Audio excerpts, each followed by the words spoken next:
என் அன்பு குழந்தையே, உனக்கான நல்ல விஷயங்களை செய்து கொடுப்பதற்காகவே உன் தாயானவள் இன்று உன்னை தேடி வந்திருக்கின்றேன். என் தங்க குழந்தையே, இன்று உன் அம்மா உனக்கு ஒரு அவசரமான செய்தியைத்தான் சொல்வதற்காக வந்திருக்கின்றேன். இதுநாள் வரை இல்லாமல் இன்று உன் வீட்டில் நீ எதிர்பார்க்காத அளவிற்கு ஒரு இழப்பு ஏற்பட போகின்றது. அதனை எப்படி சரி செய்வது என்பதனை இந்த வாக்கின் மூலமாக நீ தெரிந்து கொள்ள வேண்டும். பிள்ளையே, இன்று உன் அம்மா உனக்கு நான் 2 பெயரின் பெயரை சொல்கின்றேன். இந்த 2 பேரும் தான் உன்னுடைய இல்லத்திற்குள் நுழைந்து அங்கே தேவையில்லாத விஷயங்கள் செய்யவும் அங்கிருந்து தேவையில்லாத விஷயங்களை எடுக்கவும் முயற்சி செய்து கொண்டிருக்கின்றார்கள். அவர்கள் வைக்க நினைப்பதும் எடுக்க நினைப்பதும் என்னவென்று உன் அம்மா நான் உனக்கு தெளிவாக சொல்கின்றேன். உன்னுடைய இல்லத்தை நோக்கி வருகின்ற இவர்கள் 2 பேரும் யார் என்பதையும் அவர்கள் இருவருக்கும் இடையில் இருக்கின்ற உறவு என்ன என்பதையும் அவனுடைய இல்லத்தை நோக்கி அவர்கள் வருவதற்கான நோக்கம் என்ன என்பதையும் உன் அம்மா நான் தெளிவாக சொல்கின்றேன். பொறுமையாக கேள் என் குழந்தையே. நான் சொல்கின்ற இந்த 2 பேருமே உன்னுடைய இல்லத்தின் அருகில் வசிக்கக்கூடியவர்கள். 2 பேரும் எப்பொழுதுமே உன்னோடு மனஸ்தாபத்திலேயே இருந்து கொண்டிருப்பவர்கள். ஆனால் உன்னுடைய இல்லத்தில் இருக்கின்ற மற்றவர்களிடத்தில் நல்லபடியாக பேசக்கூடியவர்கள். உன் மீது இருக்கின்ற இந்த மனஸ்தாபத்தினால் உன்னுடைய குடும்பத்திற்கு எதையாவது செய்ய வேண்டும் என்று நினைக்கின்றார்கள். மிக பெரிய அளவில் விஷயங்களையெல்லாம் செய்யக்கூடிய அளவிற்கு தைரியமில்லாதவர்கள். ஆனால் வாய்ப்பேச்சு மட்டும் நன்றாக பேசுவார்கள். அடுத்தவர்கள் மிகவும் வல்லவர்கள், நல்லவர்கள் என்று அம்மா சொல்கின்ற இந்த 2இல் ஒருவருக்கு என் தங்கமே கவனமாக கேள். உன் அம்மா நான் சொல்கின்ற இந்த 2 பேரில் இருவரில் ஒருவருக்கு தெய்வம் வரும். அதாவது கோவிலில் சாமியாடக்கூடியவர்கள்.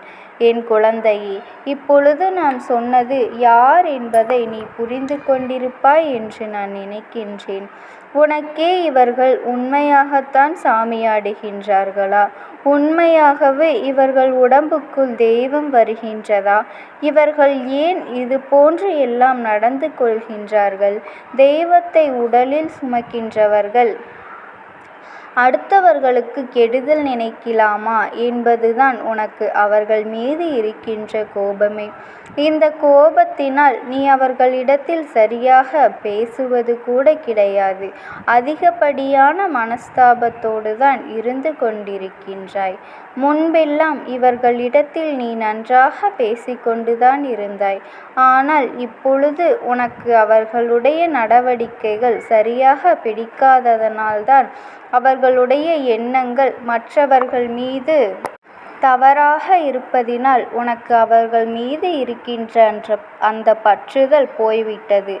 அதனால் என்னவோ என்னுடைய குழந்தை அவர்களை விட்டு ஒதுங்கி இருக்கத்தான் நினைக்கின்றாய்.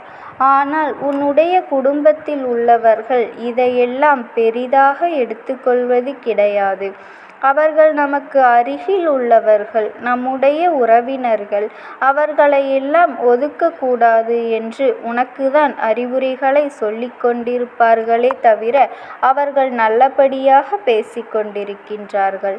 ஆனால் இப்பொழுது சில நாட்களாகவே நடந்து கொண்டிருக்கின்ற விஷயங்களில் உன்னுடைய குடும்பத்தில் இருப்பவர்களுக்கும் அவர்களின் மீது சிறு சந்தேகங்கள் வரத் தொடங்கியிருப்பது உண்மைதான். ஏனென்றால் அவர்கள் நடந்து கொள்கின்ற விதம், பேசிக்கொள்கின்ற விதம் எல்லாமே முன்பை விட சற்று மாற்றங்களை கொடுத்திருக்கின்றன.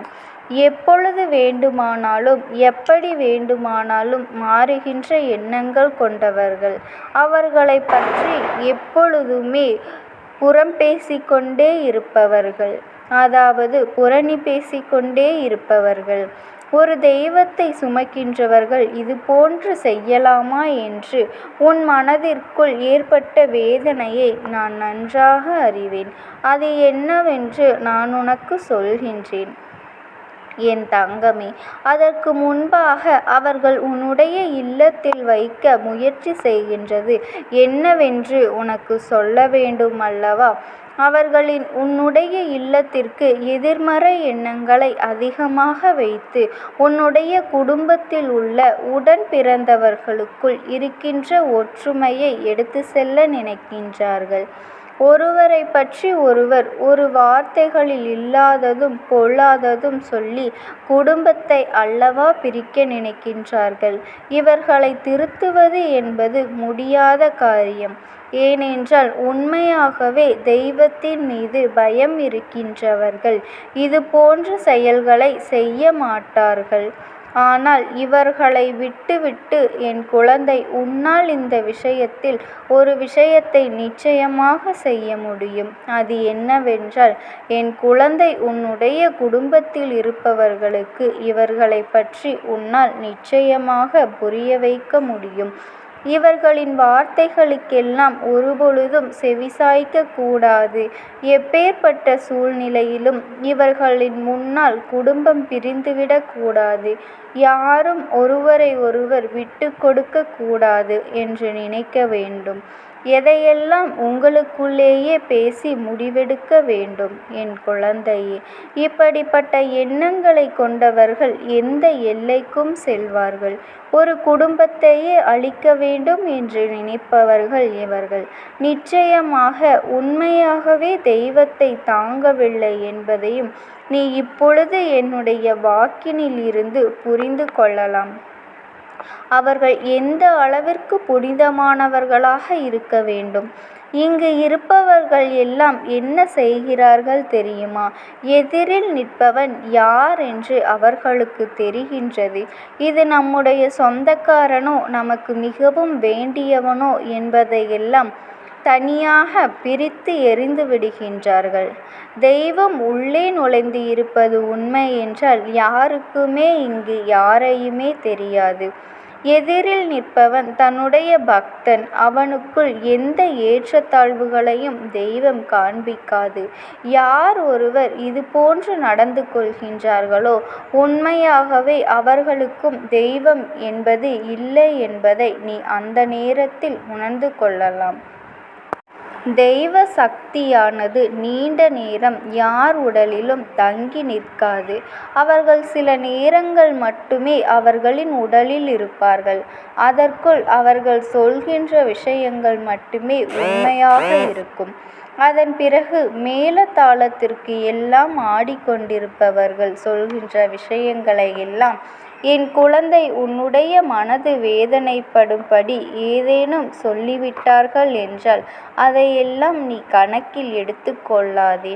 உன் வாழ்க்கையில் நடந்து கொண்டிருக்கின்றது யார் வாழ்க்கையில் இருப்பதையும் நான் உனக்கு சொல்லவில்லை. உன் வாழ்க்கையில் தினம் தினம் இவை நடந்து கொண்டிருக்கின்றது என்று நீ தெய்வத்தின் முன்னால் நிற்கின்றாய். ஆனால் அவர்களோ தெய்வத்தின் பேரவையில் உன் முன்னால் நின்று உன் மனதை காயப்படுத்தும்படி உனக்கு சொல்லிவிடுகின்றார்கள்.